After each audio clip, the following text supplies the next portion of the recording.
Hello everyone, আসসালামু আলাইকুম। কেমন আছেন আপনারা সবাই? আশা করি যে যেখান থেকে ভিডিওটি দেখছেন আল্লাহর রহমতে ভালো এবং সুস্থ আছেন। আমার অনেক আপুরাই প্রশ্ন করেছেন যে লাল লাল এটা দেখতে কি আপু? ওই আপুদের জন্যই আজকের এই ভিডিওটা। তো এটা কি আর কিভাবে রান্না করতে হয় আমি আজকে আপনাদের সাথে শেয়ার করব। এটা দেখতে অনেকটাই আমাদের বাংলাদেশের সিমের বিচির মতো দেখতে। এটা সকালের নাস্তার জন্য পারফেক্ট।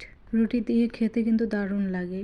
তো এটা রান্না করতে বেশি কিছুই লাগে না। আমি যেহেতু বেশি রান্না করব তার জন্য বড় সাইজের একটা পেঁয়াজ আমি ভালো করে ভেজে নিয়েছি আর দিয়ে দিয়েছি জিরার ফাঁকি। তো কিছুক্ষণ নেড়ে ছেড়ে আমি দিয়ে দেব হচ্ছে বিনসগুলো দিয়ে কিছুক্ষণ কষিয়ে নেব। আর প্রত্যেকটা প্যাকেটের জন্য একটা করে টমেটো দরকার। এখানে টমেটো সস দেওয়া আছে, তারপরেও আমি প্রত্যেক প্যাকেটের জন্য একটা করে টমেটো, মানে 4টা রান্না করব 4টা টমেটো আমি ব্লেন্ডারে ব্লেন্ড করে নিয়েছি। তো কিছুক্ষণ কষিয়ে নেব। আর যারা যারা আমার ভিডিওটি প্রথম দেখছেন অবশ্যই চ্যানেলটিকে সাবস্ক্রাইব করবেন, পাশে থাকা বেল আইকনটি অন করে দেবেন, তাহলে আমার সব ভিডিও নিয়মিত দেখতে পারবেন। তো আমি পেস্ট করে রাখা টমেটো দিয়ে দিলাম, দিয়ে নেড়ে ছেড়ে আমি ঢেকে রেখে দেবো বলক ওঠা পর্যন্ত। খুবই সিম্পল একটা রান্না, এটা আসলে রান্না করাই থাকে, তারপরে ওনারা হচ্ছে একটু ভুনা করে নেয়। আর আমি লাস্টে ঘি দিয়ে দিলাম। ঘি দিলে এটার ফ্লেভারটা যা আসে অনেক মজা লাগে।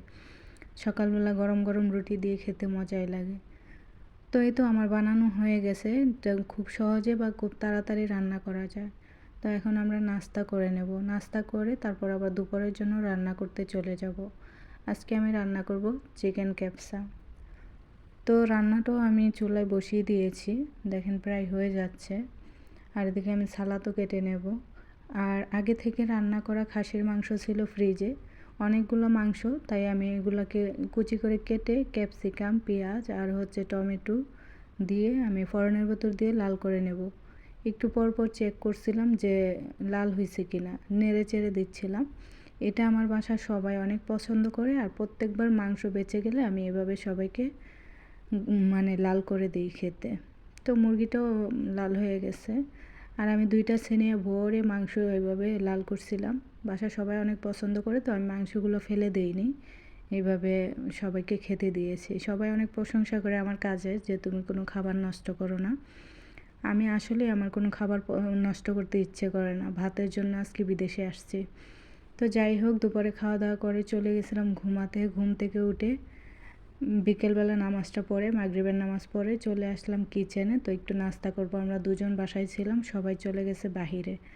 তো আমরা দুজন নাস্তা করে তারপর দুজনে গল্প করতেছিলাম যে বাহিরে একটু যাব, যেহেতু বাসায় কেউ নেই, আজকে বাহিরে একটু গিয়ে বসে থাকবো, ঠান্ডা বাতাস আর লোকেশনটা দেখতে অনেক ভালো লাগে। আমি বললাম ঠিক আছে, আগে খাওয়া দাওয়া করি তারপর বাহিরে যাব। যারা আমার ভিডিও প্রথম দেখছেন তারা হয়তো জানেন না, আমার আগের একটা চ্যানেল ছিল, চ্যানেলটা ডিলিট হয়ে গেছে ভুলবশত। এটা আমার নতুন চ্যানেল। আমার পুরাতন বন্ধুরা যদি দেখে থাকেন ভিডিওটা, অবশ্যই চ্যানেলটিকে সাবস্ক্রাইব করবেন। এটা আশা করি বলতে হবে না, দেখলেই সাবস্ক্রাইব করবেন, এতটুকু আশা আছে। আর যারা নতুন তারা অবশ্যই চ্যানেলটিকে সাবস্ক্রাইব করবেন, পাশে থাকা বেল আইকনটি অন করে দেবেন, তাহলে আমার সব ভিডিও সবার আগে দেখতে পারবেন। তো এই ছিল আমার আজকের ভিডিও। দেখেন বিকেলবেলা একটু বাইরে আসছিলাম, অনেক ভালো লাগতেছিল। তো ভিডিওটি ভালো লাগলে লাইক কমেন্ট শেয়ার করবেন। ধন্যবাদ সবাইকে।